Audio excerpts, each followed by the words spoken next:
Hare Krishna, welcome you all in the class. तो आज की क्लास में आप सभी का बहुत बहुत स्वागत है। तो हम जैसे भक्ति रसामृत सिंधु ग्रंथ पढ़ रहे हैं, तो उसको आगे हम कंप्लीट करते हैं। तो आज हम अध्याय 1 पूरा कंप्लीट करने की कोशिश करेंगे। इसके लक्षण पढ़ रहे थे, शुद्ध भक्ति के लक्षण।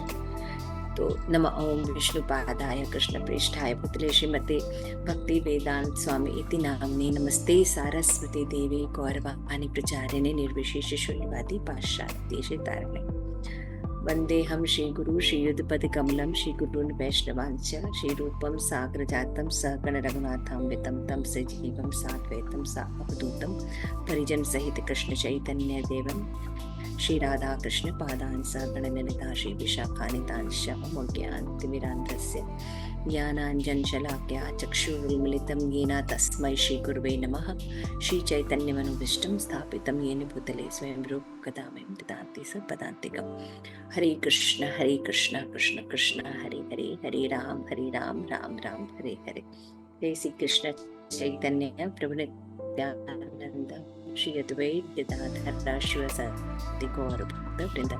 हरे कृष्ण कृष्ण कृष्ण हरे हरे, हरे राम राम राम हरे हरे। ओके, तो अध्याय 1। तो एक बार हम थोड़ा सा रिकैप देख लेते हैं कि पहले जो पीपीटी हमने देखी है उसको एक बार रिवाइज कर लेते हैं, ताकि हम फिर से सारी चीजों को ठीक से मेमोराइज कर सके। तो हमने देखा था यस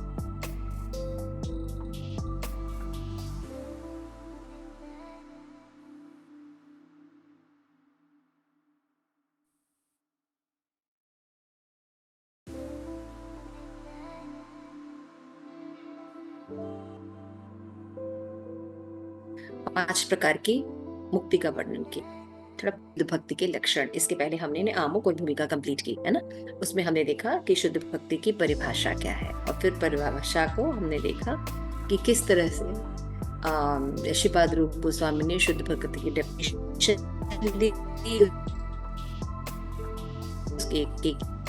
एक एक शब्दों की अच्छे से व्याख्या की। फिर उसको नारद पंचरात श्लोक से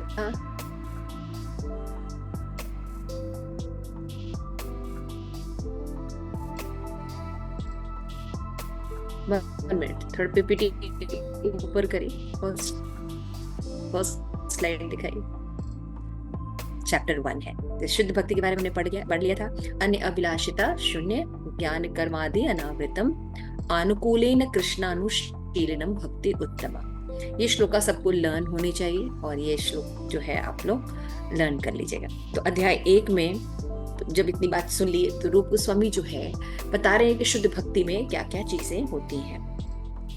तो चैप्टर 1 में हमने देखा कि शुद्ध भक्तों के महिमा के द्वारा ही भक्ति के विशिष्ट लक्षणों को उजागर किया जा सकता है ना। भक्ति को कैसे समझेंगे? जब शुद्ध भक्तों के द्वारा ही हम समझ सकते हैं। ओ हेतु की क्या विविधाति या भक्ति पुरुषोत्तमे सालोक्य सारिष्ट सामीप्य सारूप्य कत्वा चिते दीपमाना न गृहन्ति बिना महत् सेवजना स एव भक्ति योगा रव्य आत्यांतिक उदारता। ये श्रीमद् भागवतम का श्लोक है।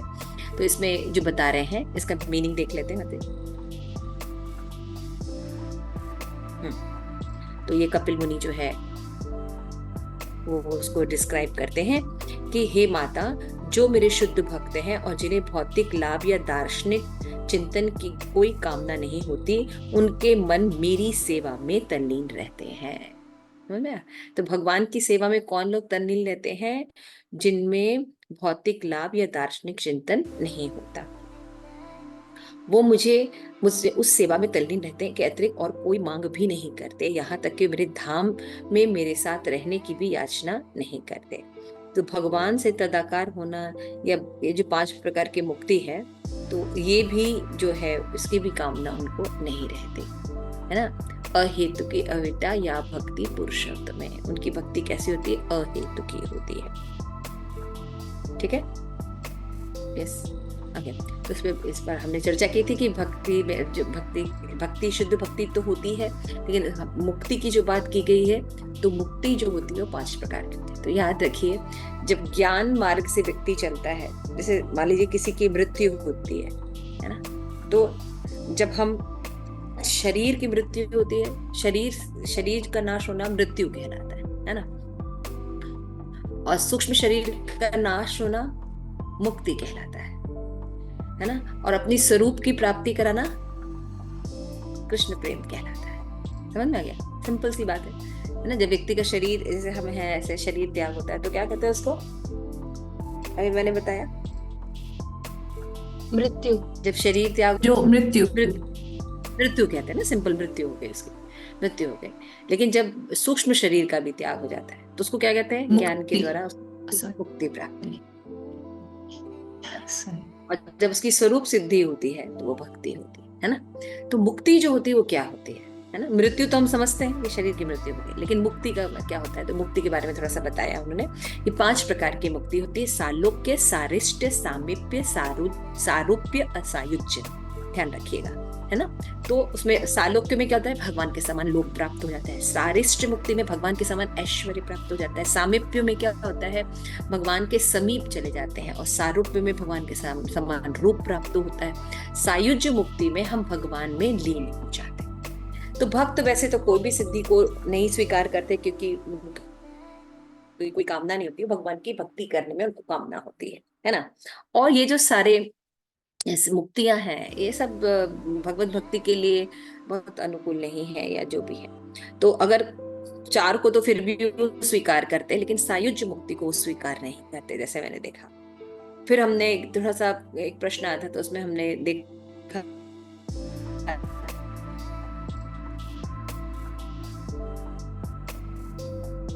था कि हाँ मगर तो अच्छा ही है।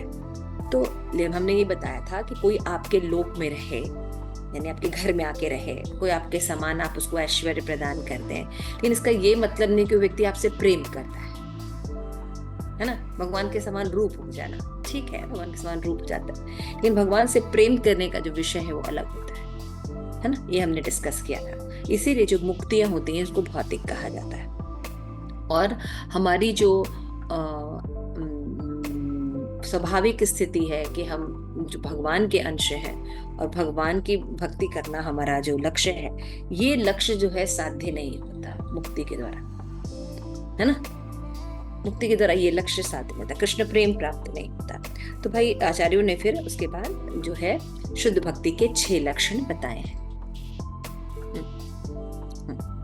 तो ये हमने देखा था कि 6 लक्षण इस बुक में भी व्याख्या की गई। क्लेशग्नि, शुभदा, मोक्ष लब्धा कृता, सुदुर्लभा, साद्रानंद विशेषात्मा, श्री कृष्ण आकर्षणी जैसा, है ना। ये जो है डेफिनेशन है शुद्ध भक्ति के 6 लक्षणों की। तो अगर ये श्लोका याद है आप लोगों को, तो आप लोग कर सकते हैं। मैंने ये होमवर्क भी दिया था आप लोगों को लर्न करने के लिए, सर ठीक है। तो हमने फर्स्ट जो है कंप्लीट किया था क्लेशग्नि, है। तो क्लेश के हमने देखा था कि 3 कारण होते हैं: अविद्या, पाप का बीज और पाप, है ना। फिर उसके बाद हमने देखा था कि जो पाप के जो होते हैं प्रकार, 2 प्रकार के पाप फल होते हैं। जैसे बताया था कि जो पाप होता है उसका डेवलपमेंट कैसे होता है? पाप का डेवलपमेंट होता है क्रमिक रूप से, है ना।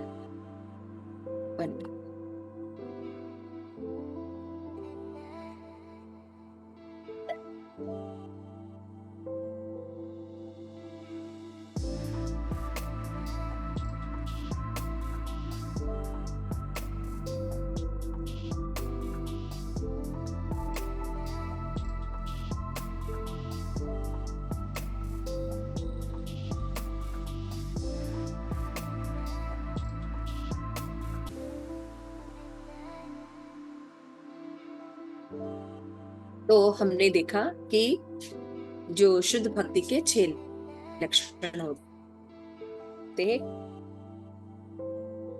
क्लेश,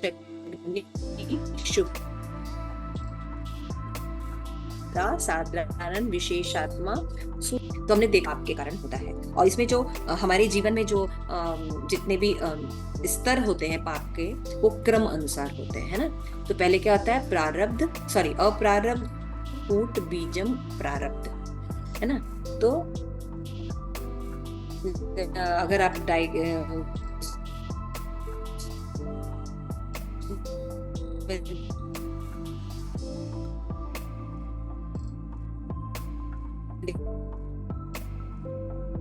देखेंगे तो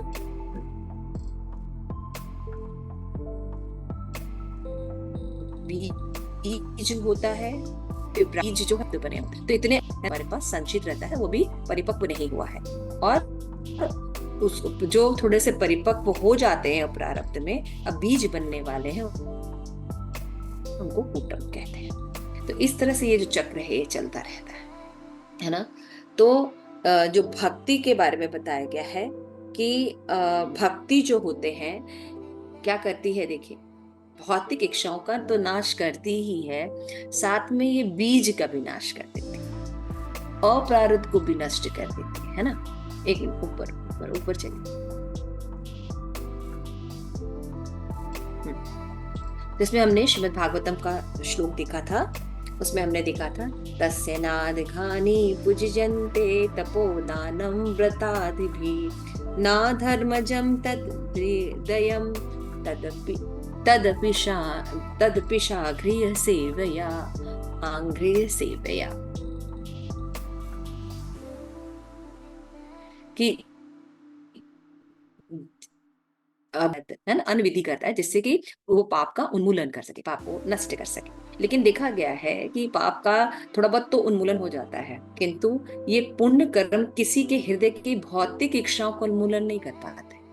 थोड़ा बहुत तो लाभ हो जाता है, मान लीजिए पाप कर रहे हैं तो कुछ कर लिया, तो उससे कुछ दान कर लिया, तपस्या कर लिया, तो थोड़ा बहुत कुछ राहत मिलती है। लेकिन इसमें पाप का बीज बना रहता है, अर्थात इच्छाएं बनी रहती है, पाप करने की जो प्रवृत्ति रहती है।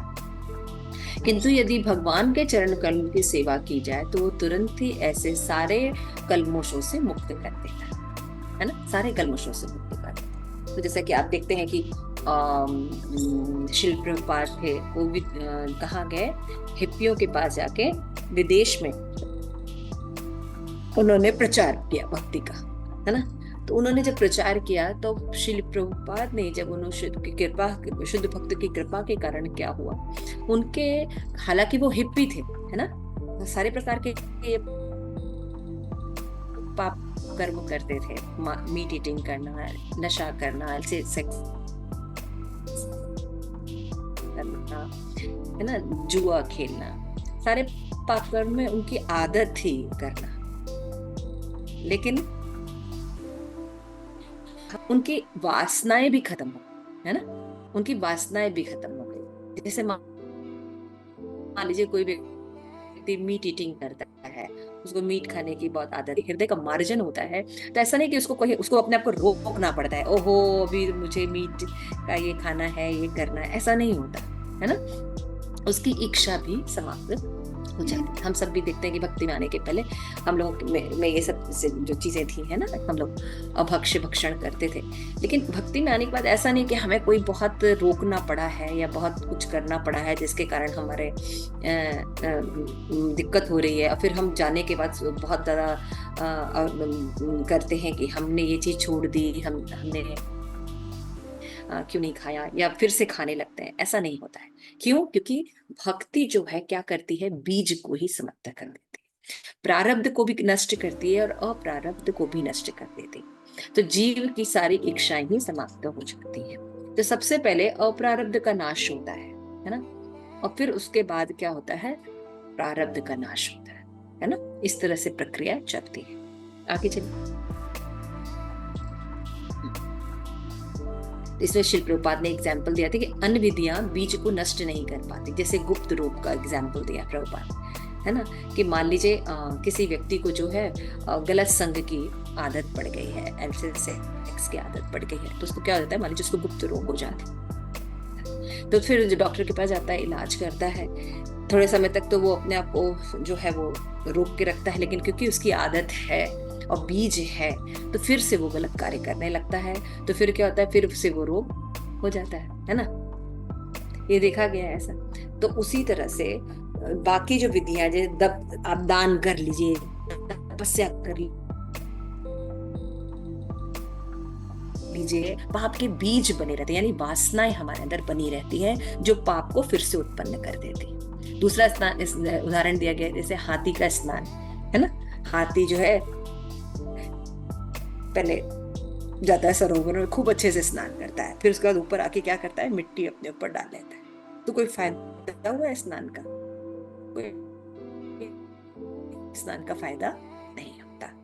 उसी तरह से जो बाकी हो जाएंगे तो ऐसा नहीं होता है, लेकिन शुद्ध भक्ति करने पर ही, शुद्ध भक्तों के संपर्क में भक्ति करने से ही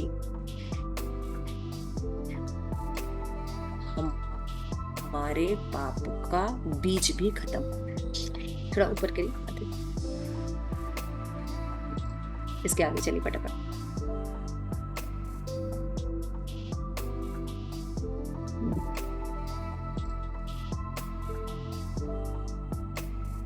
हाँ, तो ऐसा कैसे हो पा जाता है? तो श्रीमद् भागवतम में जो श्लोक दिया गया है कि यद पाद पंकज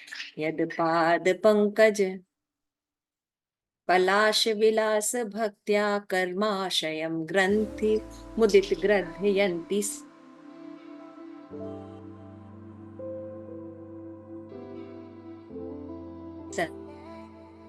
संतः यद वैदरिक्त मतो यतोपि रुद्र श्रुतो गणा स्मृत गया है।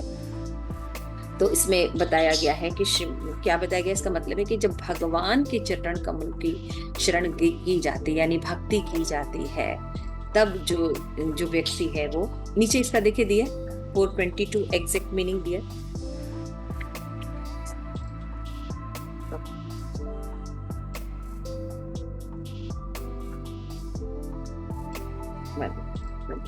बुक में शायद दिया है।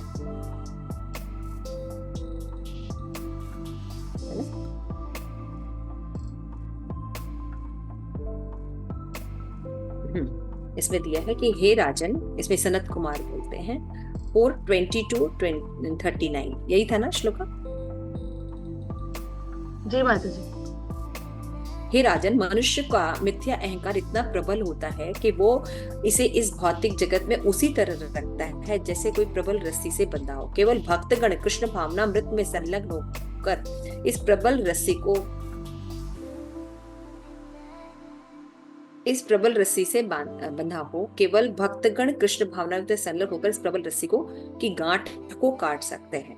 अन्य लोग जो कृष्ण भावना भावित नहीं है किंतु महान योगी या कर्मकांडी बनाना चाहते हैं, भक्तों की भांति प्रगति नहीं कर पाते। अतएव प्रत्येक व्यक्ति का कर्तव्य है कि वो मिथ्या अहंकार की दृढ़ गांठ को व्यस्तता से छूटने के लिए कृष्ण भावना मिथ्या कार्यों में अपने लगा है। यानी मिथ्या अहंकार की यह गांठ जो है, ये अज्ञानता की गांठ है ना, हमने इसको डिस्कस किया था।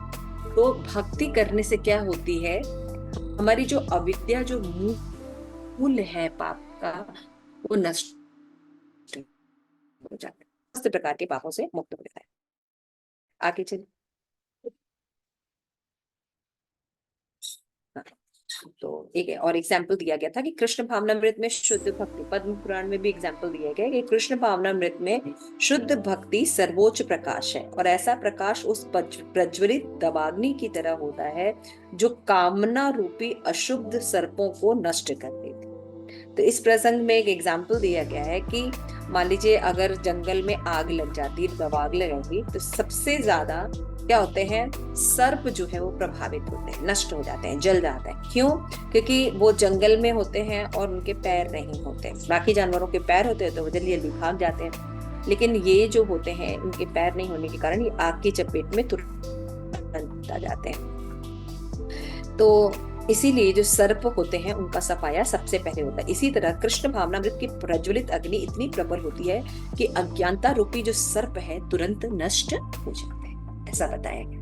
तो शास्त्र के एग्जाम्पल दे देंगे शिलपाद रूप गोस्वामी यहाँ पे कन्विंस कर रहे हैं कि जो शुद्ध भक्ति है वो सबसे ज्यादा उचित साधन है जीव को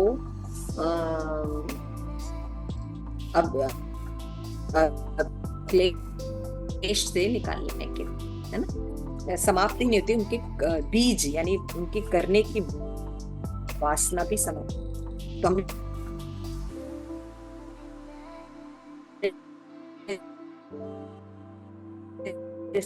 पढ़ा था कि जो हमारे पाप है प्रारब्ध भी नष्ट हो जाता है ना। प्रारब्ध देखते ही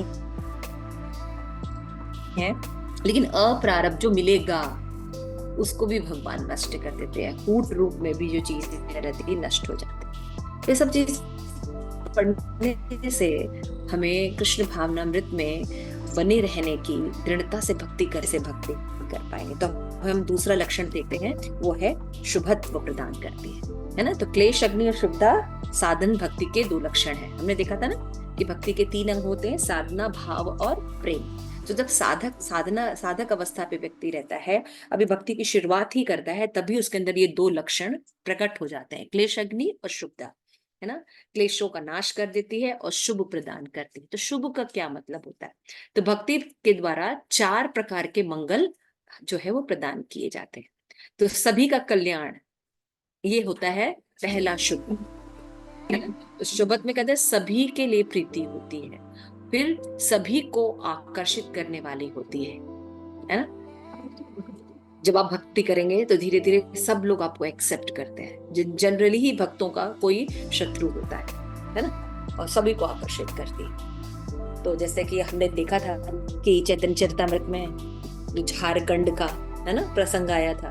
तो झारखंड के प्रसंग में देखते हैं कि चैतन्य महाप्रभु जब जाते हैं तो क्या करते हैं, वो कीर्तन जब हरि नाम का करते हैं, संकीर्तन करते हैं, तो जितने जानवर रहते हैं वो भी प्रभावित होकर नृत्य करें।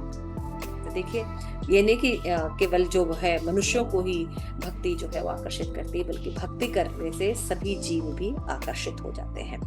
तो ये दूसरा जो है शुभ प्रदान करती है कि सभी को आकर्षण देती। तो जनरली हम शुभ का मतलब कुछ और समझते हैं, लक्ष्मी आ जाना, हमारी बीमारी दूर हो जाना, लेकिन यहाँ पे रूप गोस्वामी बता रहे हैं कि जो शुभत्व का मतलब क्या होता है, मांगलिकता जो होती है प्रदान करना। तो सबसे पहले मांगलिकता क्या आती है, सभी का कल्याण करती है। भक्ति करने से सभी का कल्याण होता है और सभी को आकर्षित करती है। और जितने भी सद्गुण होते हैं, है ना, दया, क्षमा, है ना, और भी बहुत से, सत्य है, शौच है, ऐसे बहुत से जो सद्गुण हैं उनका विकास जो है वो भक्ति करा देती। भक्ति करने से अपने अंदर जो चीजें का परिवर्तन होता है, व्यक्ति में दया आ जाती है ना, हमारे अंदर क्रोध कम हो जाता है, झूठ नहीं बोलते हैं, हम सत्य बोलने लगते हैं। इस तरह से जो करुणा है और क्षमा है, ऐसे तो गुण है जो कि विकसित करना बहुत मुश्किल होता है, और वो सारे गुण बहुत ही आराम से मांगलिकता सद्गुण को विकसित करने के लिए है। तो इसमें श्रीमद् भागवतम का श्लोका है जो कि आगे दिखाई देगा। उसमें है कि श्रेष्ठ सुख प्रदान करती है। जब हम भक्ति करते हैं, क्योंकि पाप नष्ट हो जाते हैं, तो जीव जो होते हैं वो शांत हो जाते हैं।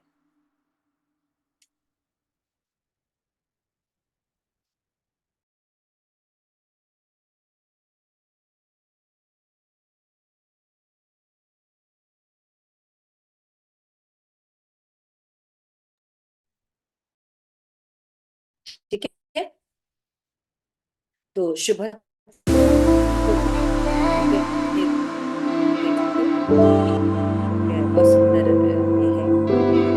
यस्यासि भक्ति भगवत् अकिंचन सर्वे तत्र समासते सुर हरारभगवत् भक्तस्तु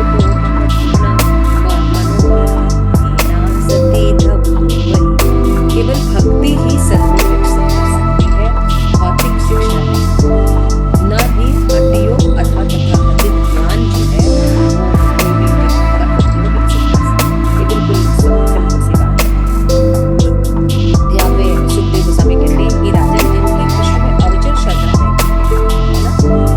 वो हर प्रकार के द्वेष की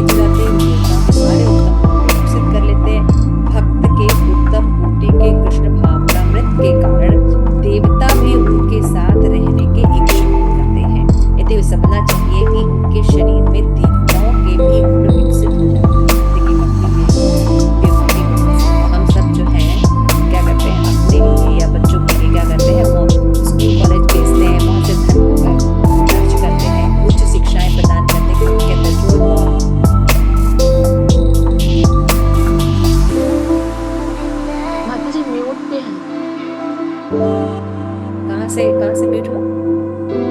मतलब अभी आप बता रहे थे ना कि बच्चों को भेजते हैं Okay. बोल। हम क्या करते हैं, बच्चों को या अपने अंदर जो गुणों को विकसित करने के लिए अनेक प्रकार के जो सेमिनार्स अटेंड करते हैं, है ना, साइकोलॉजिस्ट के पास जाते हैं, कॉलेजेस में इतने इतने फीस भरते हैं बच्चों के लिए कि बच्चे अच्छे स्कूल में पढ़े, अच्छे सद्गुण विकसित करें। लेकिन हम देखते हैं बच्चे जो मॉरल साइंस सीखते हैं वो, क्योंकि वो भगवत परायण नहीं होते, है ना। मॉरल साइंस क्या होते हैं? भगवत परायण नहीं, यानी कृष्ण को समर्पित नहीं होने के कारण जब वो कॉलेज में जाते हैं, बड़े अपने अपने संबंध में रास्ते ढूंढते हैं, तो फिर वो स्वतंत्रता का दुरुपयोग करते हैं। और हम सभी जो है, जब अपनी हमको जो स्वतंत्रता भगवान ने दी है, अल्प स्वतंत्रता, उसका जो दुरुपयोग करते हैं तो ही सारी प्रॉब्लम आती है ना। तो यहाँ पे जब हम भगवत भक्ति करते हैं तो क्या होते हैं, हम अपने जो सारे कार्य जो है भगवान की प्रसन्नता के लिए करते हैं।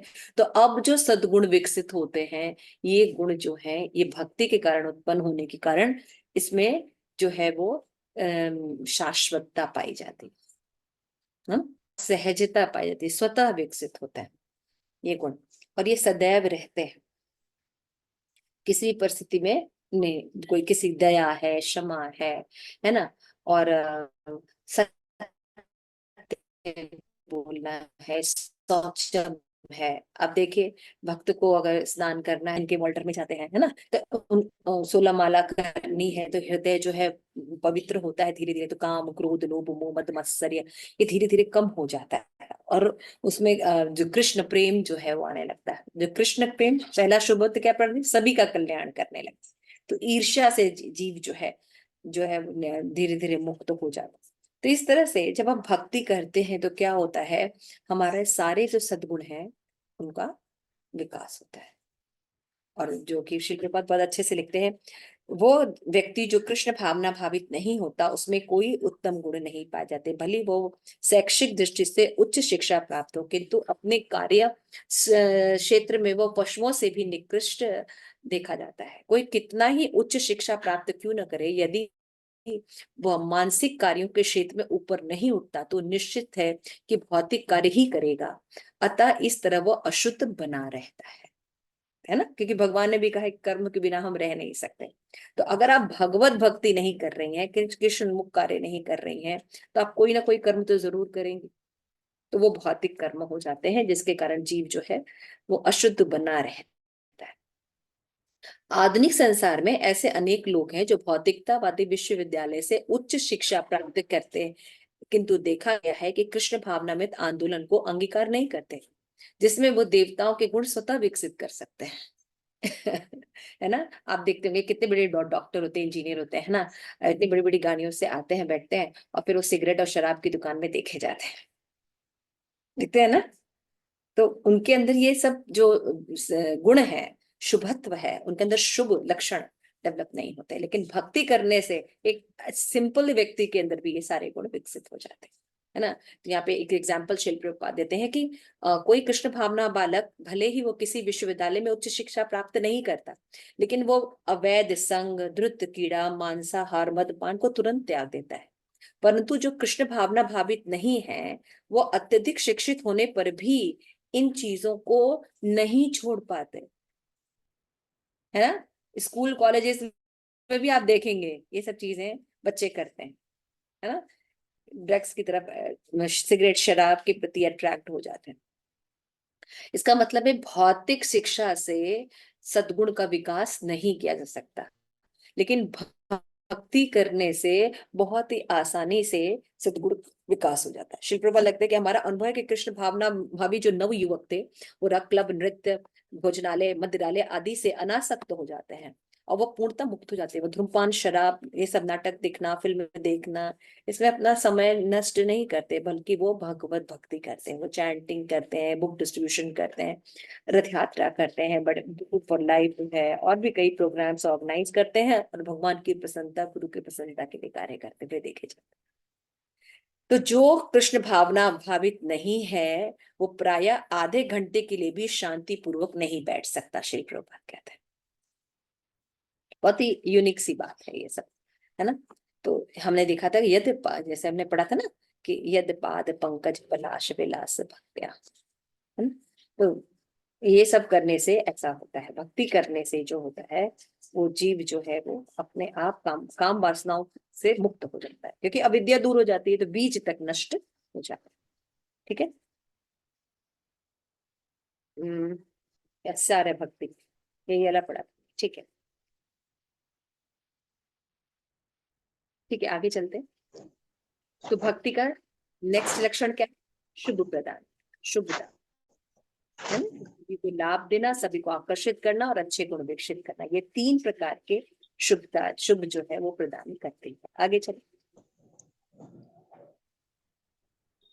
हाँ, उसके बाद नेक्स्ट है कि जो भक्ति जो है 3 प्रकार का सुख भी प्रदान करती है ना, सुख प्रदान करने वाली होती है। तो जो नेक्स्ट लक्षण है कि भक्ति जो है ये शुभदा यानी शुभदा प्रदान करती है और सुखत्व भी प्रदान करती है, यानी श्रेष्ठ सुख प्रदान करती है। तो क्या श्रेष्ठ सुख प्रदान करती है? 3 प्रकार के सुख होते हैं पूरे भारत जगत में। एक तो होता है कि भौतिक भोग का सुख, है ना, जो भौतिक ऑपुलेंसेस है उनसे प्राप्त होने वाले जो सुख होते हैं वो एक प्रकार का सुख होता है। और दूसरा सुख होता है जो स्वयं की पहचान यानी ब्रह्म के साथ अपने को ऐक्य करने का सुख, ब्रह्म में लीन हो जाने का सुख, इसको भी कहते हैं कि ये एक प्रकार का सुख होता है। लेकिन तीसरे प्रकार का सुख होता है कि भगवान की सेवा से प्राप्त होने वाला सुख। तो ये 3 प्रकार के सुख हैं और इसमें श्री रूप गोस्वामी तुलना करके बताएंगे कि जिसमें जो भक्ति से प्राप्त होने वाला सुख है वो सर्वश्रेष्ठ होता है ना। तो वैश्विक सुख, ब्रह्म सुख, है ना, और भगवान की भक्ति से प्राप्त होने वाला सुख।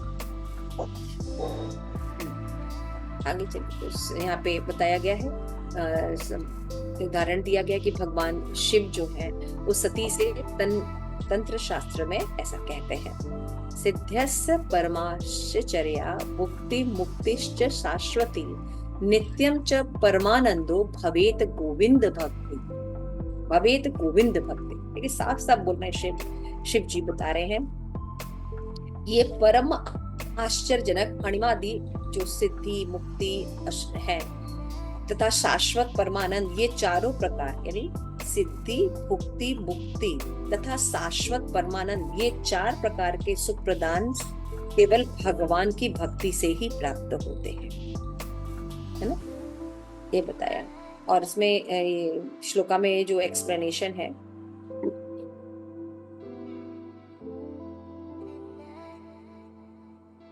तो भक्ति जो है समस्त प्रकार के सुख प्रदान करे। तन्मात्रा में जो भगवान शिव जो उदाहरण देते हैं कि योग शक्तियों का जो सुख है या भौतिक भोगों का जो सुख है ये अस्थायी है और ये निम्न है ना।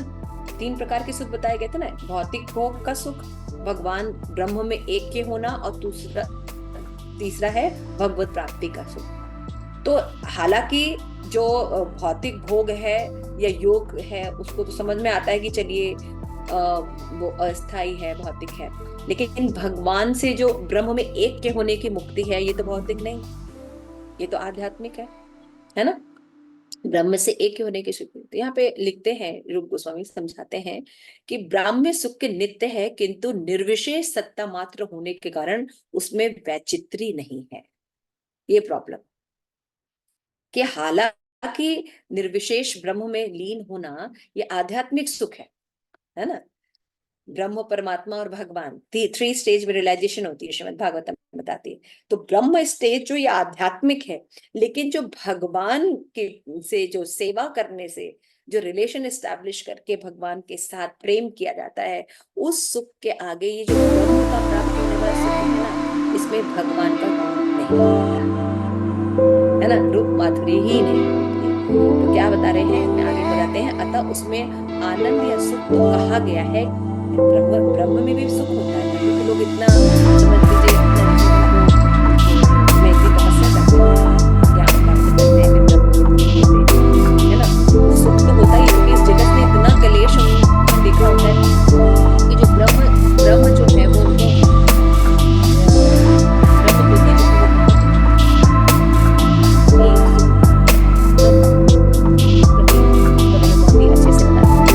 हैं कैसी होती है, कौन सी तरह की होती है, बहुत शांति प्रदान करती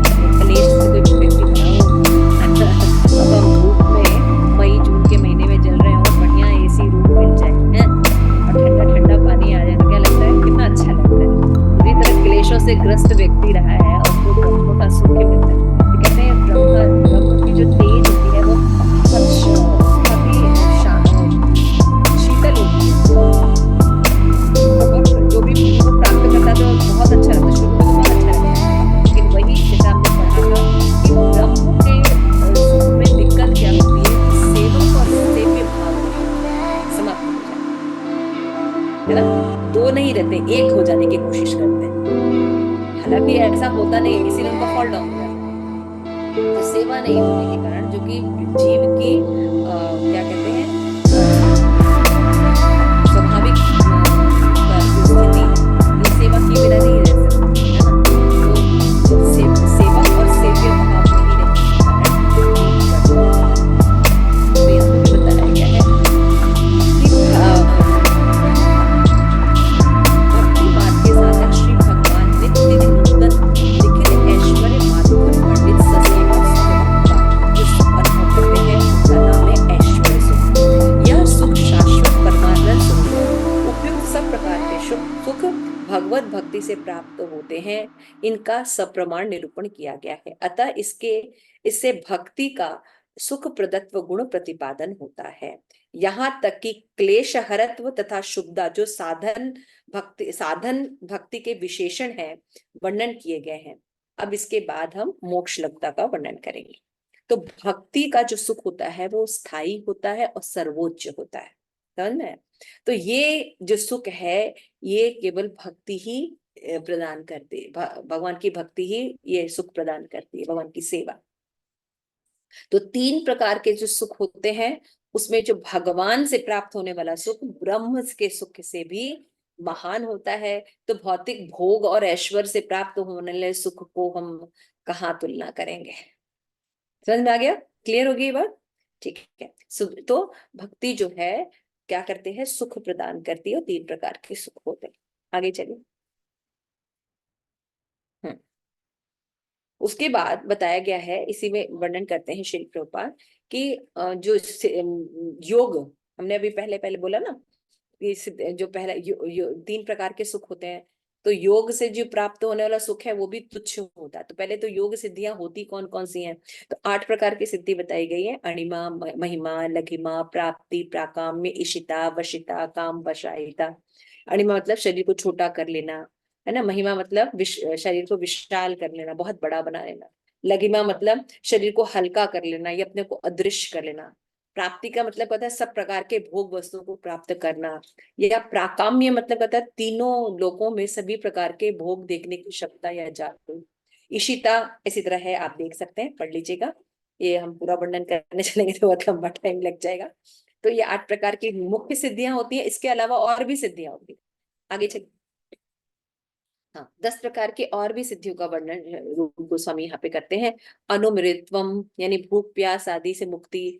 दूराश्रवण बहुत दूर से व्यक्ति सुन लेना, है ना। फिर दूरदर्शन, देखिए सब ये सब नाम यहीं से लिए गए हैं जो टीवी में प्रोग्राम आते थे। पहले दूरदर्शन ही एक चैनल होता था, है ना। अभी तो बहुत से चैनल हो गए। तो दूरदर्शन है, बहुत दूर की वस्तु बैठे बैठे देख लेना। मनोजवम शरीर को मन के समान तेज दौड़ा सकते हैं। काम रूपम शिक्षा से कोई भी रूप धारण कर सकते हैं। परकीय प्रवेश किसी अन्य व्यक्ति में प्रवेश कर पाना। स्वच्छंद मृत्यु शिक्षा से मृत्यु। देव क्रीड़ा दर्शन देवताओं की क्रीड़ाओं को देख पाना। संकल्प प्राप्त प्राप्ति संकल्प की कोई वस्तु को प्राप्त कर लेना। अप्रतिहत आदेश ऐसे शक्तियों को धारण करना जिसमें कोई उनके आदेश की अवहेलना न कर सके। तो ये प्रकार की भी सिद्धियां होती। सोचिए ये सब सिद्धियां भी सुख के आगे। ठीक है, आप समझ रहे हैं? थोड़ा डिटेल में भी जानना रूप गोस्वामी ने बताया है इसमें। आगे चलिए। मोक्ष लघुता कृता, है ना। नेक्स्ट लक्षण क्या है? मोक्ष लघुता कृता। एक मिनट एक मिनट एक मिनट, इसमें सिद्धियां कुछ और भी हैं, वो भी देख लीजिए। और जो कुछ सिद्धियां तो अच्छी होती है लेकिन कुछ बहुत निम्न कोटि की होती है, जैसे त्रिकाल तत्व, है ना। शीतोष्ण आदि द्वंद सहिष्णुता। फिर पर चित्रादि अभिज्ञता, है ना? फिर अग्नि सूर्य जल विषम प्रभाव की ये निम्न प्रकार की सिद्धियां। जिस प्रकार ये सब सिद्धियां होती हैं ये भी तुच्छ हो जाती हैं। कौन से सुख के आगे? कौन से सुख के आगे? भगवान की भक्ति भक्ति का सुख। भक्ति के सुख, कृष्ण भक्ति प्रेम। कृष्ण सेवा के सुख के आगे ये व्यक्ति अगर मन की बात बताने लगता है, कुछ नक्षत्र बता देता है, तो इसको कितना महान मानने लगते हैं, है ना। लेकिन कहा गया है कि भगवान की सेवा जो कि हम करना नहीं चाहते, बुलाया जाता है, प्लीज आ जाइए अपनी सेवा में आज राजभोग बनाना है, आज भगवान की माला बनानी है, आज डीटी वर्शिप करना, नहीं नहीं आज ना समय नहीं है हमारे पास, हमें बाहर जाना है, टाइम नहीं है ना, ऐसे ही बोलते हैं ना सारे लोग। तो भगवान की सेवा को इम्पोर्टेंट नहीं देना और भौतिक जगत के लिए कुछ भी कर लेना। पिकनिक जाने के लिए हमारे पास बहुत टाइम रहेगा, लेकिन अगर राजभोग सेवा में बुलाया जाए तो नहीं आएंगे, है ना, ऐसा दिखता है, या कोई और भी सेवा हो। तो यहाँ पे रूप गोस्वामी क्या समझा रहे हैं? छोटी मोटी भौतिक प्राप्ति की बात तो दूर कह रहे हैं, कह रहे हैं कि जो सिद्धियां वगैरह भी प्राप्त करने पर भी जो आप सुख प्राप्त करने की सोच रहे हैं वो सिद्धियां भी तुच्छ लगती हैं भगवान की सेवा के। भक्तों को ऐसा लगता है ना, और ये हमारी जो है वो सहज स्वाभाविक स्थिति है कृष्ण के अंश के रूप का। ठीक है, अभी यहां तक किसी का कोई प्रश्न है? ठीक है, हम आगे बढ़ते हैं। ठीक है, तो हम नेक्स्ट जो लक्षण है मोक्ष लघुता कृता। तो अभी भक्ति जो है, ये जो भौतिक जगत में मोक्ष मैंने बताया ना, ये बहुत कम लोगों को प्राप्त होता है मोक्ष, उसको भी तुच्छ बना देती। धर्म अर्थ काम मोक्ष, चार प्रकार की चीजों के लिए लोग उत्साहित होते हैं, इसमें जो बहुत बिरले होते हैं वो मोक्ष की तरफ थोड़ा सा ललायित होते हैं, उस मोक्ष को भी तुच्छ बना देती है। तो धर्म अर्थ काम मोक्ष की तुलना कृष्ण भावनामृत में प्राप्त होने वाले सुख से कैसे की जाती है? एक बिंदु से की जाती है। कि भगवान की सेवा का अगर कोई एक बिंदु दे, उसको टेस्ट किया जाए, उस उतना भी सुख नहीं होता है मोक्ष की सुख से, इतना तुच्छ होता है ना। तो इसीलिए बताया गया है कि मोक्ष लघुता कृता, है ना। तो इसमें कोला बेचा की कथा दी गई है, नारद पंचरात्र से भी बताया गया है कि भुक्ति मुक्ति सारी सिद्धियां और अनेक प्रकार के संसार के सुख भोग दासियों की तरह उस भगवत रूपी महारानी के पीछे चलती रहती है ना। तो ये जो है वो बताया गया कि हरि भक्ति महादेव्या सर्व मुक्ता दिशि सिद्धये भुक्त पश्चात्य मुक्ताश्च श्यायस्त चेष्टति कावा उपत्रदनुव्रता। इसमें यही बताया गया है कि धर्म अर्थ काम मोक्ष से प्राप्त होने वाला सुख है, उसके पीछे पीछे चलती हैं जो भक्त होता है। जैसे कि राजा की जो दासियां होती हैं या रानी की दासियां जो होती हैं, रानी के पीछे पीछे चलती है ना। उसी प्रकार से धर्म अर्थ काम मोक्ष से प्राप्त होने वाले लाभ जो है भगवान की भक्ति के पीछे पीछे चलते हैं। ठीक है,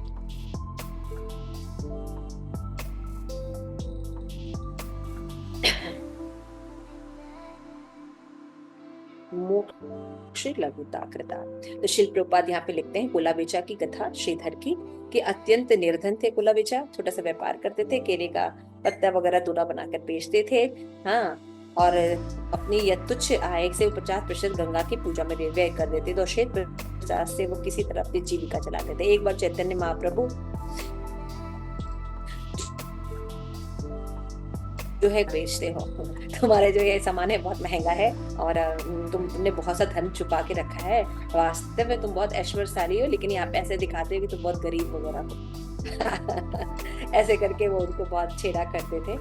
तो यहाँ पे बोलते हैं कि महाप्रभु के चरण कमलों के अविचल श्रद्धा एवं भक्ति की कामना करता था। शुद्ध भक्तों की स्थिति यही है, यदि वे 24 घंटे भक्ति में लगे रह सकते हैं तो उन्हें और कुछ भी नहीं चाहिए, यहाँ तक कि मोक्ष या ब्रह्म के साथ तादम्य का सुख भी नहीं।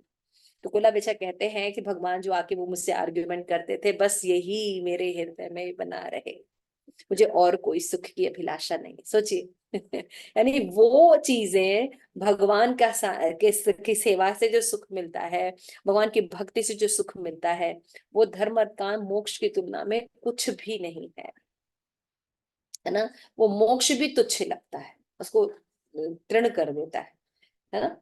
तो नारद पंचरात्र में कहा गया है कि जिस व्यक्ति ने थोड़ी सी भी भक्ति विकसित कर ली है, वो धर्म अर्थ काम मोक्ष 5 प्रकार के मोक्ष से प्राप्त होने वाले किसी प्रकार के सुख की रंच मात्र भी परवाह नहीं करता।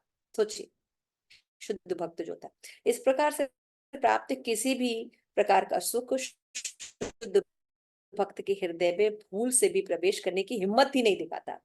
जैसे राजा की रानी की दासियां आदर पूर्वक नम्रता का अनुकरण करती हैं, ठीक उसी प्रकार धर्म और काम मोक्ष से मिलने वाले सुख भगवत भक्ति का अनुसरण करते हैं। दूसरे शब्द में शुद्ध भक्त को किसी प्रकार के सुख का अभाव नहीं खलता, है ना। रूप गोस्वामी जो थे, कितने कितने, आप सोचिए, नवाब हुसैन के पास मिनिस्टर की पोस्ट पर थे, इतना सुख था, इतना वैभव था। जब उन्होंने गोस्वामी पद ग्रहण किया, चैतन्य महाप्रभु की सेवा प्रारंभ की, तो जब वृंदावन में आते थे तो ये आज का वृंदावन नहीं है जगह जहाँ पे जाते हैं तो हमें होटल्स मिलते हैं, गोविंदा रेस्टोरेंट्स मिलते हैं, और भी कई रेस्टोरेंट मिलते हैं, बड़े अच्छे अच्छे से हम भक्ति करते हैं। वैसा कुछ नहीं था, बिल्कुल जंगल था और कोई सुविधा नहीं थी। लेकिन उनको कभी भी नहीं लगता था कि हाय मैंने क्यों वो पोस्ट छोड़ दी हमने वो क्यों सुख सुविधा छोड़ दी, कहाँ यहाँ आ गए जहाँ कुछ भी नहीं है। नहीं, क्योंकि जब वो भगवान की भक्ति से प्राप्त होने वाला जो सुख था उनको मिलता था, वो सबसे ज्यादा उत्कृष्ट था, और उनको कुछ भी खराब नहीं लगता था, बल्कि वो खुद से वो वैराग्य के उसमें रहते थे, है ना। तो इस तरह से हम समझ सकते हैं, यानी कि कृष्ण भक्ति का जो रस है ना, एक होता है कि किसी भी चीज को अच्छा लगना, और एक होता है किसी चीज में रस आना, है ना। ये दो अलग अलग चीजें होती हैं। अच्छा लगते हैं, हाँ, जैसे यंग बॉय है, लड़कियां हैं ना, घूमने निकलते हैं तो उनको सब कुछ बहुत अच्छा लगता है ना। मॉल है, ये है, वो है, ये देखते हैं, वो देखते हैं, कपड़ा है, मकान है, सब देखते हैं, बड़ा अच्छा लगता है, सब कुछ अच्छा लगता है, लेकिन रस नहीं होता। तो फिर क्या सोचते हैं कि हम, मेरे पास ना कोई रिलेशन, अपना रिलेशन नहीं है, तो फिर क्या कहते हैं, वो शादी करते हैं, अपने बच्चे पैदा करते हैं, अपना व्यवसाय करते हैं। तो क्या मिलता है जब वो अपना कुछ करते हैं, तो उसमें क्या मिलता है, रस मिलता है। उसी तरह से जब हम यहाँ पे करते हैं, भौतिक भोग भोगते हैं, या सिद्धियां प्राप्त करते हैं, या ब्रह्म में जो है वो एक के होने की कोशिश करते हैं, इनमें रस नहीं है ना। जीव को रस नहीं मिलता। क्यों नहीं मिलता? क्योंकि उसकी जो स्वाभाविक स्थिति है वो कृष्ण का नित्य दास है, और कृष्ण के साथ जब सेवा करता है, उनसे प्रेम करता है, उनसे रिलेशन करके उनकी प्रेममयी सेवा करता है, उससे जो सुख प्राप्त होता है, उससे भगवान क्या कृपा देते हैं, उसको रस देते हैं। तो ये रस जो है, ये इतना उत्तम रस है, और हमारी स्वाभाविक स्थिति, जैसे मैं बार बार एग्जांपल देती हूँ कि मछली जो है वो जब पानी में रहती है, उसकी स्वाभाविक स्थिति है। उसी तरह भगवान की भक्ति करना, कृष्ण की भक्ति करना हमारी स्वाभाविक स्थिति है। तो हम सब भी देख सकते हैं, हालांकि बहुत अच्छे पोजीशन में तो हम लोग नहीं है, लेकिन आप देखिए, भगवान की भक्ति करने के लिए हमें कुछ भी करना पड़ता है, हमें कितना अच्छा लगता है, कितना आनंद रखता है ना। कितना जल्दी जल्दी काम करना पड़ता है, ठंड में उठना पड़ता है, अपनी सारी चीजें फटाफट करनी पड़ती है, फिर क्लास में आना। लेकिन ये जो सुख मिलता है ना, ये पढ़ के इन ग्रंथों को, तो देखिए आप कितने तपस्या करके इन सब पढ़ने के लिए उत्साहित रहते हैं। मतलब आपको कुछ सुख मिल रहा है ना। हालांकि इस समय आप कुछ और भी कर सकते थे ना, न्यू ईयर पार्टी का कुछ और कर सकते थे, प्लानिंग कर सकते थे, कहीं जा सकते थे, घूम सकते थे, लेकिन वो चीजें आपको सुख नहीं प्रदान कर रही है ना। बल्कि रूप गोस्वामी केवल ग्रंथ सोचिए, तो अगर सोचिए, अगर शुद्ध भक्तों के द्वारा हम अगर भगवत भक्ति करते हैं, तो उसमें कितना रसास्वादन होता हो, है ना। भगवान के बारे में सुनना, ये भक्ति है ना, श्रवणम कीर्तनम, तो हम जो कर रहे हैं तो देखिए उसमें कितना आनंद है। गलत है? यस राजेश्वरी? नहीं माता जी, बिल्कुल सही बात है माता जी। जब भगवान के लिए सेवा करते हैं तो उससे बढ़ के अगर हम दूसरों की करते हैं तो ऐसा लगता है कि नहीं, कुछ ना कुछ रह गया अभी भी। हाँ, लेकिन जब हम अगर भगवान, भगवान इंक्लूड नहीं होते हैं तो हमारे ऐसा रहता है। Yes, thank you. तो अभी हम नेक्स्ट लक्षण पढ़ेंगे, मोक्ष लगता कृता, वो हम देख रहे थे। तो मोक्ष लगता कृता में हमने देखा था कि भक्ति जो है मोक्ष को भी, समझ रहे हैं, मोक्ष का मतलब ब्रह्म में ऐक्य होने का सुख भी उनको अच्छा नहीं लगता। मोक्ष है ना, मोक्ष सॉरी, पांच प्रकार की मुक्ति का वर्णन किया मैंने, ऊपर ऊपर किया था ना अभी। तो वो भी अच्छा नहीं लगता, वो भी भक्तों को ठीक नहीं लगता, उसको भी तुच्छ कर देती। जबकि इसको प्राप्त करने के लिए लोग, सोचिए आपको भगवान के समान रूप चाहिए, कितना तपस्या करना पड़ेगा, है ना। भगवान के समान ऐश्वर्य प्राप्त करना कोई साधारण नहीं है ये कार्य, लेकिन उसको भी तुच्छ कर देता है, उसको भी तुच्छ कर देता है। तो व्यक्ति ऐसा नहीं कि भगवान के धाम में रहेगा तब भगवान की भक्ति करता है, भक्त कहीं भी रहेगा वो भगवान की भक्ति करता है। आप समझ रहे हैं, ये फर्क होता है, ये सब फर्क होता है। तो उसको लोग भगवत धाम रहेगा तभी वो भगवत भक्ति करेगा, ऐसा नहीं है ना, समझ रहे हैं आप, मतलब ये सब चीज है। अभी सुदुर्लभा, नेक्स्ट बात है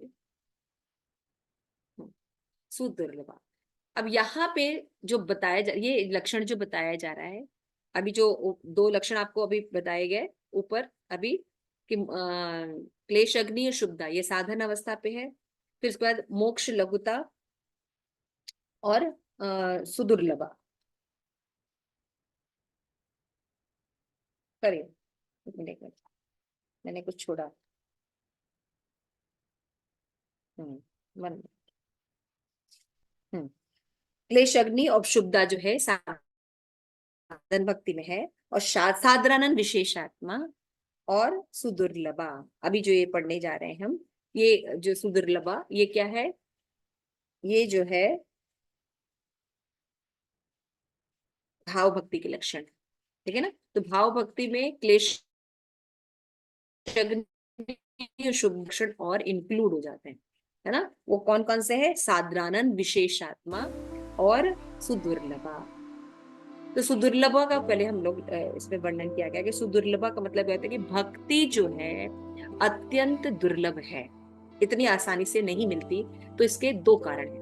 पहला कारण है कि यदि कोई अनेकानेक भक्ति के कार्य भी क्यों न करे, किंतु यदि वो आसक्ति या भाव के बिना करता है तो उसको भक्ति प्राप्त नहीं होती। सुन लिया, श्रवण कर लिया, चलते फिरते कर लिया, माला कर लिया, है ना, लेकिन उसका भगवान में कोई अनुराग नहीं है तो उसका फल मिलेगा, फल मिलेगा लेकिन कृष्ण प्रेम नहीं मिलेगा, है ना। फिर दूसरे शब्दों में भक्ति को रुचि एवं आसक्ति के स्तर को पार करना होगा, है ना। जब तक भक्ति में रुचि नहीं आएगी, आप जानते हैं श्रद्धा, साधु संग, भजन क्रिया, याद है आप लोग, सीढ़ी याद है, अनर्थ निवृत्ति, रुचि, पढ़ा है ना, निवृत्ति, निष्ठा, रुचि, आसक्ति, पढ़ा है ना, 9 प्रकार के स्तर पढ़े हैं ना आपने। उसमें जब तक व्यक्ति रुचि और आसक्ति के स्तर पर नहीं आएगा, तब तक उसको भाव के स्तर पर नहीं रहेगा, तब तक वो जो है भक्ति नहीं प्राप्त कर सकता। इसीलिए भक्ति प्राप्त करना, शुद्ध भक्ति प्राप्त करना बहुत दुर्लभ। तो भाव स्टेज पे जाना इतना आसान है, कनिष्क से मध्यम नहीं जाया जा रहा है है ना। तो आसक्ति और रुचि के स्टेज पे पहुंचना तो बहुत ही दुर्लभ। तो केवल अपने प्रयास से कोई इसे प्राप्त नहीं कर सकता, इसमें क्या करना पड़ता है, भगवान की कृपा का होना बहुत जरूरी है। इसीलिए हमारे आचार्य 2 तरह का भाव बताते हैं कि हमें प्रयास भी करना चाहिए लेकिन भगवत कृपा भी होनी चाहिए।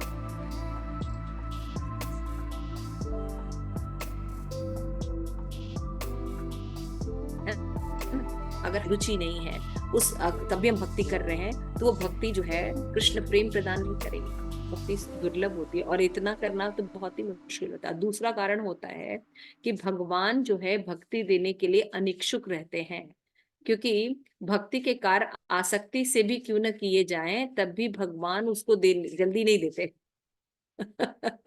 मान लीजिए कोई व्यक्ति बहुत भाव से कर रहा है, बहुत अच्छे से कर रहा है, लेकिन भगवान ना भुक्ति मुक्ति सिद्धि बहुत आसानी से दे देते हैं, लेकिन अपनी भक्ति नहीं देते।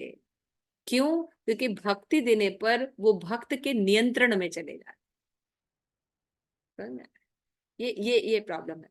तो इस कारण से भक्ति दो कारणों से सुदुर्लभा होती है, इतनी आसानी नहीं है। आप शुद्ध भक्ति देखिएगा, भक्ति के नाम पर पाखंड भी मिलते हैं, है ना। तो शिल प्रपात लीलामृत में हमने देखा था कि शिल प्रपात का एक लेसन है, क्या लेसन है? कि प्रभुपाद के समान कोई नहीं है। उनके भक्त कहते हैं ना, कोई भी प्रभुपाद की तरह नहीं है। जबकि बहुत से भक्त हैं भारत में, लेकिन प्रभुपाद की तरह कोई भी नहीं। इतनी सुदुर्लभा होती है, देखिए, है ना। तो भक्ति जो होती है सुदुर्लभा होती है। यहाँ पे चैतन्य चरितामृत में कहा गया शुद्ध भक्त यहाँ पे चैतन्य चरितामृत का श्री प्रभुपाद एग्जाम्पल देते हैं मध्य लीला 19151 में कि शुद्ध भक्त रूप गुरु की कृपा से तथा कृष्ण की कृपा से ही भक्ति का पद प्राप्त होता है, इसके सिवाय कोई अन्य उपाय नहीं है ना। इसका श्लोक आप लोग को, एक बहुत ही फेमस श्लोक है चैतन्य चरितामृत,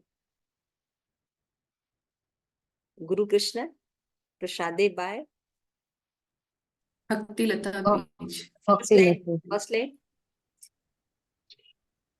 ब्रह्मांड भ्रमिते कौन भाग्यवान जीव, गुरु कृष्ण कृपा पाए भक्ति लता गुरु बीज। कृष्ण प्रसादे पाए भक्ति लता। सॉरी, गुरु कृष्ण प्रसादे पाए भक्ति। समझ में आ गया? ब्रह्मांड में अगर कोई बहुत भाग्यवान होता है, उसको भगवान की जो है ये शुद्ध भक्ति प्राप्त होती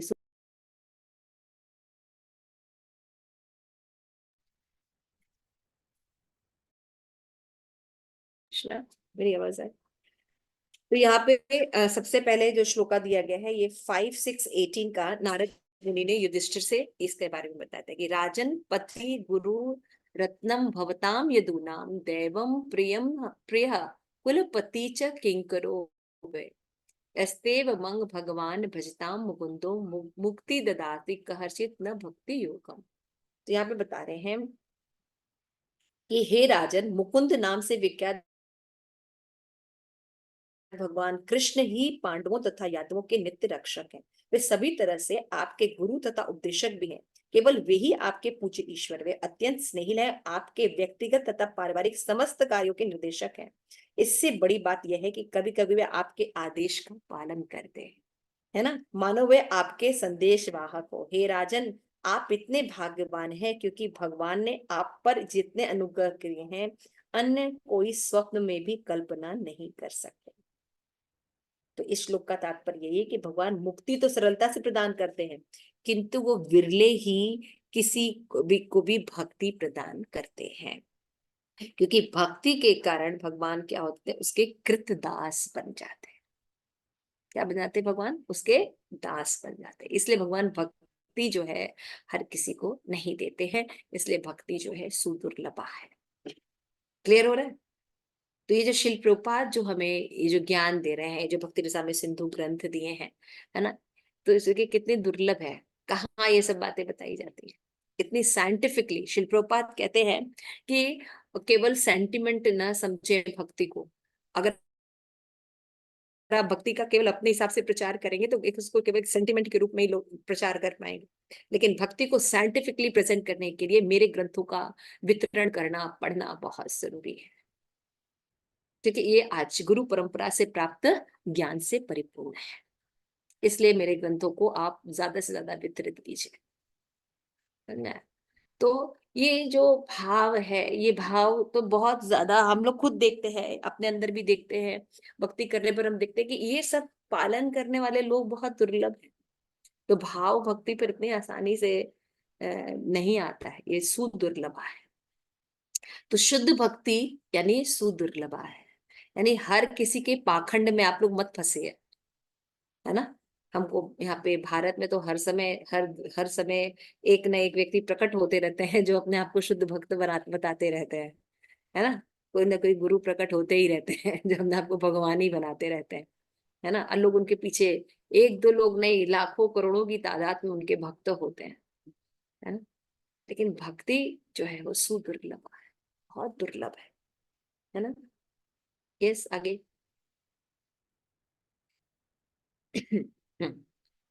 अब उसके बाद जो नेक्स्ट लक्षण है वो है साद्रानंद विशेषात्मा।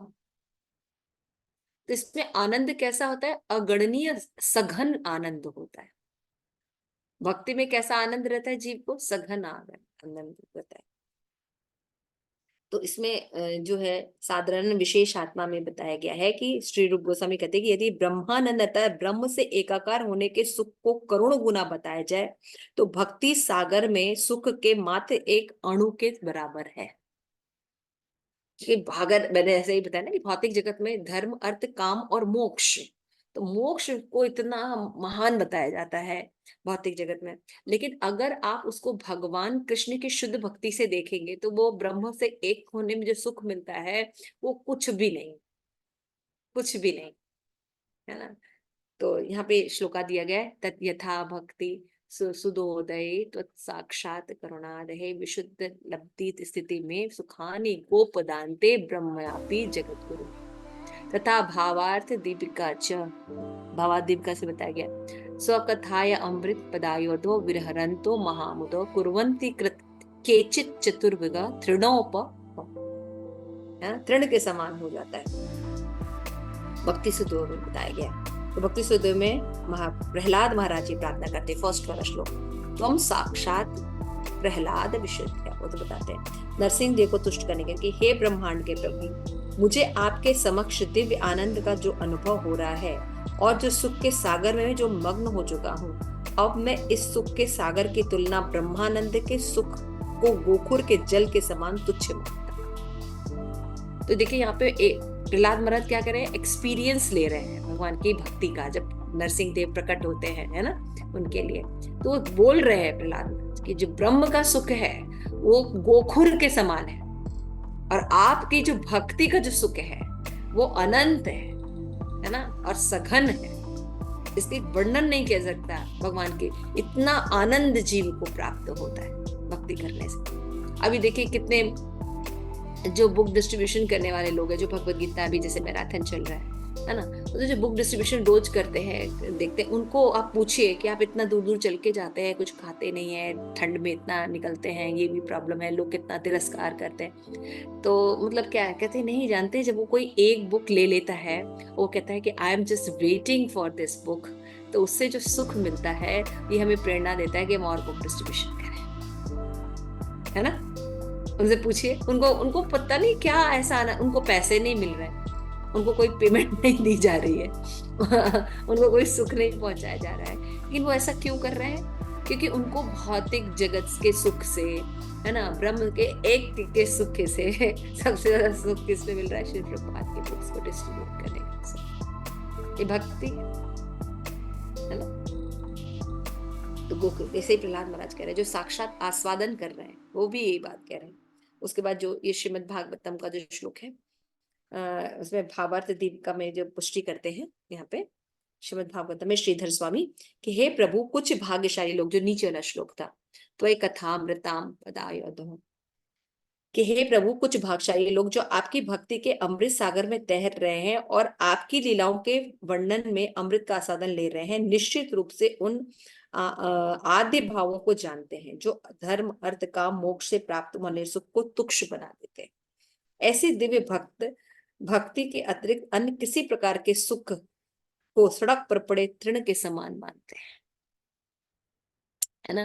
तो वो भी जो श्रीधर स्वामी जो है टीका लिखते हैं श्रीमद् भागवतम में, वो कहते हैं कि भगवान कृष्ण की जो शुद्ध भक्ति है उससे प्राप्त होने वाले सुख के आगे बाकी सारी चीजें, है ना, चाहे कोई सिद्धि है, चाहे भौतिक उपलब्धियां हैं, उससे उतना सुख नहीं मिलता जितना कि भगवान की भक्ति से मिलता है, क्योंकि ये स्थायी है, अब वो अस्थायी है ना, शाश्वत नहीं।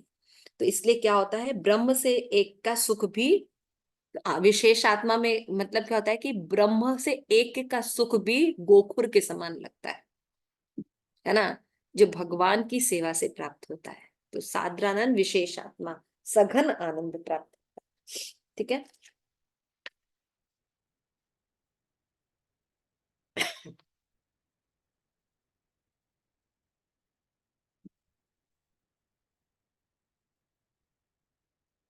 हम लोग सुदुर्लभा ही पढ़ रहे थे ना, सुदुर्लभा पढ़ रहे, राइट? नहीं, 1 मिनट। आंतरानंद विशेष आत्मा। ओके, हाँ, यस। साधारण विशेषात्मक पढ़ रहे हैं।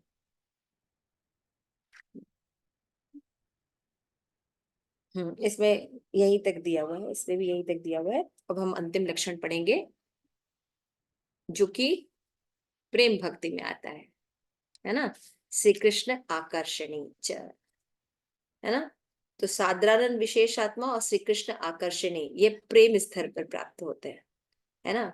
मोक्ष लघुता कृता और सॉरी साधारण विशेषात्मा और मोक्ष लघुता कृता ये भाव स्तर पर मिलते हैं। और जी मैं ठीक तो बोला, नहीं बोला, गलत बोला? नहीं माता जी, लास्ट के दो होते हैं ना, ये साधारानंद विशेषात्मा और श्री कृष्ण आकर्षणीय प्रेम पे आएगा, और प्रेम पर आएगा। सुदुर्लभा और सॉरी, हाँ सॉरी, और वन मिनट, मोक्ष सुदुर्लभा एंड लघुकृता। मोक्ष लघुता, मैंने शायद फिर जी से जी सू जी सू लगा हुआ था इसलिए मैं ओके। तो फिर से एक बार हम रिपीट कर देते हैं। जो क्लेश अग्नि और शुभदा है ये साधन में आते हैं, मोक्ष लघुता और सुदुर्लभा, है ना। मोक्ष लघुता सुदुर्लभा जो है वो भाव भक्ति पर आते हैं। तो उसमें बाकी दो पिछले इंक्लूड हो जाते हैं और ये दो विशेष लक्षण आते हैं। उसी तरह प्रेम में भी बाकी ऊपर के जो चार लक्षण है वो रहते हैं, लेकिन दो लक्षण और आते हैं जो कि प्रेम अवस्था पर दिखाई देते हैं। वो होता है कि एक तो व्यक्ति के अंदर आनंद नहीं होता है, साधारण घन होता है। और क्या घन होता है कि उसको ब्रह्म का एक का जो भी देखा हमने वो भी तुच्छ लगता है। अब हम देखेंगे कि जो शुद्ध भक्ति है वो किसको अट्रैक्ट करती है, साक्षात ब्रजेंद्र नंदन कृष्ण को आकर्षित करती है ना। भक्ति जो है श्री कृष्ण आकर्षणी होती है। तो ये जो दोनों लक्षण है ये प्रेम अवस्था पे होते हैं, ठीक है। श्रील रूप गोस्वामी कहते हैं कि भक्ति कृष्ण को भी आकर्षित करने वाली है। कृष्ण सबों को आकर्षित करने वाले हैं, किंतु भक्ति कृष्ण को भी आकर्षित करती है। सर्वोच्च भक्ति की प्रतीक है श्रीमती राधा रानी। भगवान का नाम मदन मोहन है, लेकिन मदन मोहन जो है अनेक काम जो देव है उनको भी आकर्षित करके उनको पराजित करते हैं, किंतु राधा रानी उनसे भी अधिक आकर्षित है, क्योंकि वो भगवान को भी आकर्षित कर लेती है। इसलिए उनका नाम है मदन मोहन मोहिनी। यानी भक्ति जो है श्रीमती राधा रानी का मूर्तिमान स्वरूप है, इसलिए वो सर्वश्रेष्ठ है। समझ में आ गया? तो सर्व आकर्षण जो मदन मोहन को मिल गया। और दैवी प्रकृति अंतरंगा शक्ति, भक्ति का अर्थ है अनेक की। भक्ति का मतलब क्या होता है कि राधा रानी के चरण कमलों को का अनुकरण कर, उनके उनके अनुसार उनके संरक्षण में रहकर भक्ति करना। यानी भक्ति भौतिक जगत का कृत्य नहीं है, ये सीधे श्रीमती राधा रानी के नियंत्रण में रहता है। तो भगवद गीता में भी इसकी पूर्ति होती है। महात्मा लोग जो दैवी प्रकृति यानी अंतरंगा, जो श्लोका दिखाया गया था शायद 11, 14, 20 था, उसमें जो है उद्धव से भगवान कहते हैं कि हे उद्धव, तुम मुझे जान लो कि अपने भक्तों द्वारा की गई भक्ति के लिए मैं जो आकर्षण अनुभव करता हूँ, है ना, वो आकर्षण में वो आकर्षण में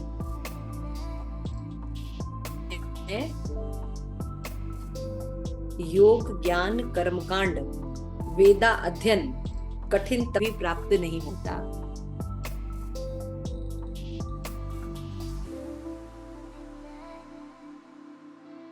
देखिए क्या क्या भगवान ने कह दिया। बहुत अच्छा योग अट्रैक्ट, तो मैं उसमें अट्रैक्ट नहीं, तो कठिन तपस्या करता है ना। चतुर्मास बहुत किया,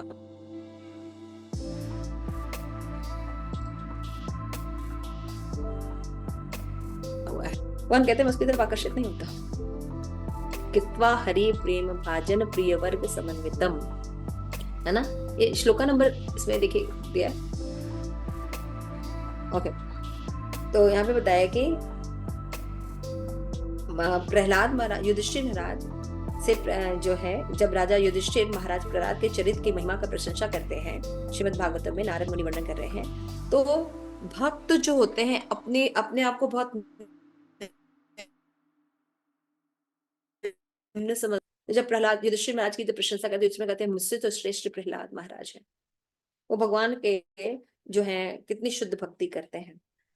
वो सदा यही सोचता है कि अन्य भक्त उससे बढ़कर नहीं है। प्रहलाद महाराज सचमुच ही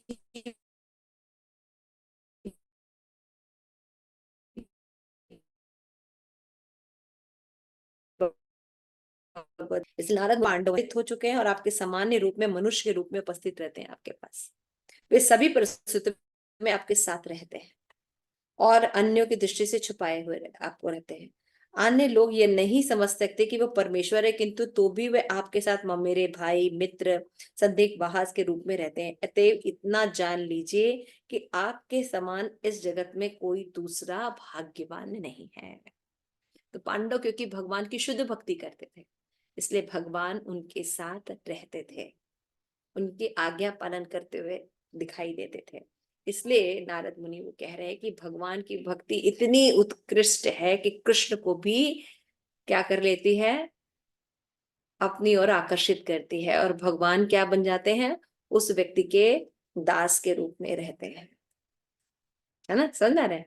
इसलिए जो कृष्ण भक्ति है, ये जो है, जो शुद्ध भक्ति जो है, ये कृष्ण आकर्षणी होती है, भगवान को आकर्षित कर लेती है और दास के रूप में भगवान उनके पास रहते हैं। दूसरा एग्जाम्पल भगवत गीता से श्रील प्रभुपाद दे रहे हैं कि हे कृष्ण, मैंने आपको आपके मेरे भाई सोच रखा था। जब विश्व रूप का दर्शन कराते हैं, कृष्ण सखा कहकर बुलादा अनादर किया था, लेकिन आप इतने महान है, मैं समझ में। ऐसी थी में जो पांडवों की कृष्ण भगवान है, महापुरुष में महानतम है, किंतु ये 5 राजर्षि भाइयों से निष्ठा, मैत्री, प्रेम के आकृष्ट होने के कारण उनके साथ रहे। इसका प्रमाण यह है कि भक्ति विधि कितनी महान है ना। तो श्री कृष्ण आकर्षणी मतलब केवल शुद्ध भक्ति ही कृष्ण को नियंत्रित कर सकती है। तो उद्धव का संदेश जो मैंने भी पढ़ा, उसके बाद नारद ने बोला युधिष्ठिर महाराज के लिए, और फिर कृष्ण ने जब भगवत गीता में अर्जुन ने भगवान का विराट रूप देखा, तो फिर वो बोलते हैं कि मैं, आप तो भगवान है और मैं आपको कैसे रखता था, मैं तो आपको अपनी फ्रेंड की तरह डील करता था, कभी मैं आपके थाली से खा लेता था, कभी आपको अनादर करता था, है ना, इस तरह से मैंने आपके साथ किया है ना। तो ये यहाँ पे बता रहे हैं कि यह भगवान तक को आकर्षित कर सकती है। ईश्वर महान है, किंतु भक्ति ईश्वर से भी महान है, क्योंकि यह उन्हें आकर्षित करती है जो लोग भक्ति नहीं करते, वे कभी नहीं समझ सकते कि ईश्वर की सेवा करने का कितना महत्व है, कि भगवान बिक जाते हैं, दास बन जाते हैं उसकी तरह। और भक्ति का जो मूर्तिमान स्वरूप है, वो बताते हैं कि वो श्रीमती राधा रानी। तो ये जो 6 लक्षण जब हम किसी चीज में देखते हैं, तब समझना चाहिए कि ये जो है भक्ति के लक्षण है। यहाँ पे देख रहे हैं कि उपयुक्त कारिका में एवं समर्थक आश्चर्य वचनों में श्री प्रभुपाद ने भक्ति के उदित होने के कारण के कुछ इंगित किया। भक्ति किसी तर्क या युक्ति से किसी के हृदय में अद्भुत नहीं होती। जिसके हृदय में थोड़ी सी रुचि भक्ति के प्रति रहती है, उसी में भक्ति के उदय होने की संभावना रहती है। रुचि से यहाँ तात्पर्य है पूर्व अथवा इस जन्म के संस्कार से भक्ति तत्व के प्रतिपादन शब्द में श्रीमद् भागवत गीता आदि शास्त्रों में उसका कुछ ज्ञान हो या रुचि हो, पहले ही उसको कहीं न कहीं ज्ञान। वे परम सत्य हैं और पौरुष हैं, उन्हें वर्णित अनुष्ठानों से ही भवबंधन का नाश होकर भगवत प्राप्ति हो सकती है। ऐसे संस्कार रूपी रुचि जिसके हृदय में होती है, उसके हृदय में भक्ति के उदित होने की संभावना रहती है। उनको पता है कि कृष्ण भक्ति कोयले सर्व कर्म कृत होए। जिसको ये श्रद्धा हो जाती है, ये सही श्रद्धा है।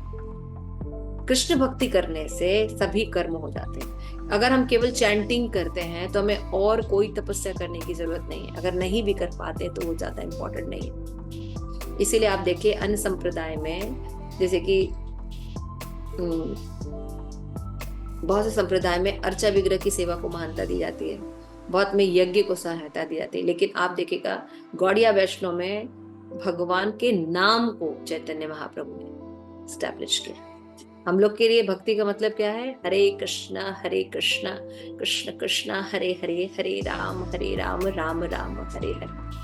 भक्ति के जो चैंटिंग है जब को इम्पोर्टेंट है। नाम चिंतामणि कृष्ण चैतन्य रस विग्रह पुण्य शुद्ध नित्य मुक्त अभिन्नत्व नाम। चैतन्य महाप्रभु ने बाकी संप्रदाय से गौड़ीय वैष्णव को थोड़ा विशिष्ट भी रखा है, वो ये है कि वो कहते हैं कि सबसे इम्पोर्टेंट है चैंटिंग करना। वो सब तो ठीक है, यज्ञ करना, पंच विग्रह की सेवा करना, लेकिन chanting is the most important and essential process in भक्ति। तो हमें ये सब चीज से लगे भगवान महान है, परंतु भक्ति भगवान से भी महान है। और भक्ति का मतलब क्या होता है? चैंटिंग करना, चैंटिंग में आसक्ति के स्तर पर पहुंचना, रुचि के स्तर पर पहुंचना, है ना। इट इज द, जब हम ये ऐसी चैंटिंग करते हैं तो आप कुछ भी नहीं करते, तो श्रीमती राधा रानी की कृपा से भगवान आकृष्ट होते हैं। तो हमें अपनी चैंटिंग खूब अच्छे से इम्प्रूव करनी चाहिए, है ना। शुद्ध भक्ति के लक्षण है। इसीलिए आप देखिए कि बाकी पेरिफेरल में बहुत से लोग बहुत एक्सपर्ट होते हैं, लेकिन चैंटिंग करने में एक्सपर्ट नहीं होता है। जिनको ये सब ज्ञान होता है वो सही तत्वों को लेके पकड़ के चलते हैं।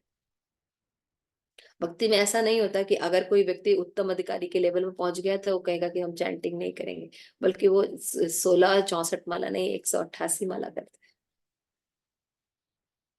समझ में आ रही है? मतलब वो कभी भी भक्ति के नियमों को नहीं छोड़ता, इतना आसक्त रहता है उससे, उसको इतना रुचि रहती है उसमें, है ना। तो भक्ति में जो जितना प्रगति करता है उतना ज्यादा उनको अच्छे से पालन करता है। तो ये सब जो भक्ति रसामृत सिंधु है, इसमें ग्रंथ में बताया गया है कि तर्को प्रतिष्ठानात् का अभिप्राय ये भी यही है कि भगवत तत्व से अभिन्न भक्ति तत्व तर्क में कभी भी बोधगम नहीं होता। तर्क से भक्ति नहीं की जा सकती। ऐसा है तो ऐसा क्यों नहीं? आप कैसे कह सकते कि अर्चा विग्रह की सेवा से भी बढ़कर? नहीं, मैं नहीं कह रही, ऐसा लिखा हुआ है कि चैतन्य महाप्रभु और बाकी संप्रदाय में ये सब अंतर है। क्योंकि आज एक तार्किक कुछ सिद्ध करता है और कल दूसरा तार्किक कुछ और सिद्ध कर देता है उसका खंडन करके। इसलिए भक्ति तत्व तर्क से नहीं या सूक्ष्म युक्तियों से नहीं, इसके लिए भक्ति शास्त्र में श्रद्धा और उनकी उत्तमा की से का ज्ञान होने को परमावश्यक है।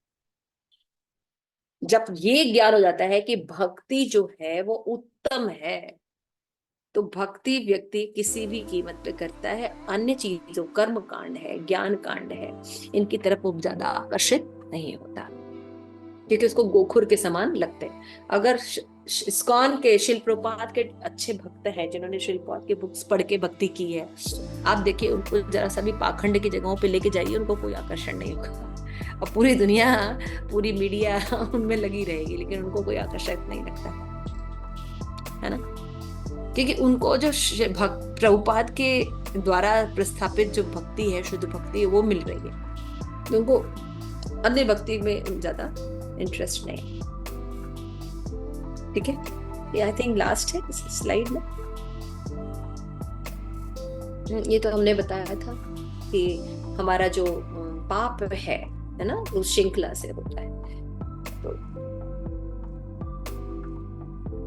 बीज है, पाप है, अप्रारब्ध है, कूट है, फिर प्रारब्ध है, ऐसे नष्ट होता है। और अविद्या से जो है वो बीज, सिंफुल डिजायर्स जो है वो नष्ट हो जाते हैं, हमने देखा था। यस, नेक्स्ट थर्ड चैप्टर आ जाएगा। सेकंड चैप्टर हम नेक्स्ट सेकंड स्टार्ट करें, फर्स्ट हो गया मतलब।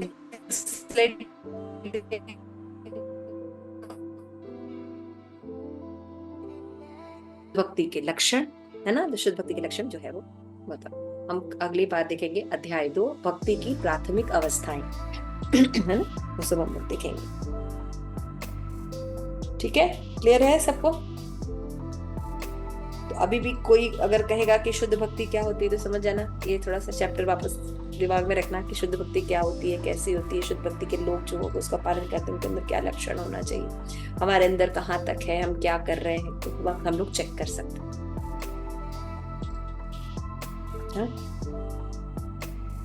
ठीक है, हरे कृष्ण, श्री प्रभुपाद की जय।